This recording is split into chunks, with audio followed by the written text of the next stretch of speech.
despacito, deja que te diga cosas al oído. The remix of Luis Fonsi and Daddy Yankee's Despacito is currently holding court at #1 for the 3rd week in a row.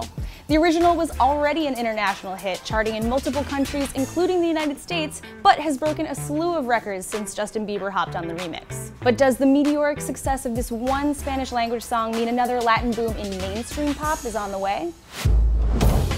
The success of Despacito's remix has been compared to Los Del Rio's Macarena remix. The last mostly Spanish-language song to hit #1 in the States. Macarena was released in what's commonly referred to now as the late 90s and early 2000s Latin boom, which gave us massive mainstream hits like Ricky Martin's Livin, Loca and Enrique Iglesias' Bailamos. MTV News spoke with Remezcla music editor Isabelia Herrera, who explained that the US has experienced several Latin booms in music. This dates back all the way to the 40s and 50s in the mambo era and the cha-cha era, when those dance crazes blew up in the United States and especially in New York dance ballrooms. Unlike the Macarena or the songs of the cha-cha and mambo eras, Despacito isn't tied to a catchy dance.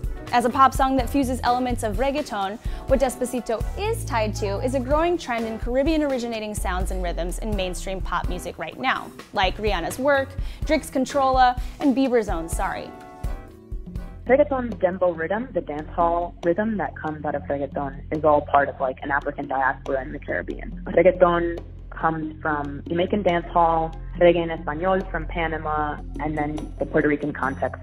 Back in the late 80s and early 90s, they added different elements to it. Thanks to the rise of dancehall-inflected pop, Despacito has a slightly familiar sound, but with the Puerto Rican cuatro guitar, it's different enough to sound fresh to an Anglo audience. What remains to be seen is whether more pop artists will dabble in reggaeton. If listeners, particularly Latinx ones, will see it as genuine or as the next step in a lucrative trend, and if this opens the door to the mainstream for artists like J Balvin and Nicky Jam. One thing's for sure, Despacito isn't going away anytime soon, so either way, you might want to brush up on your Spanish.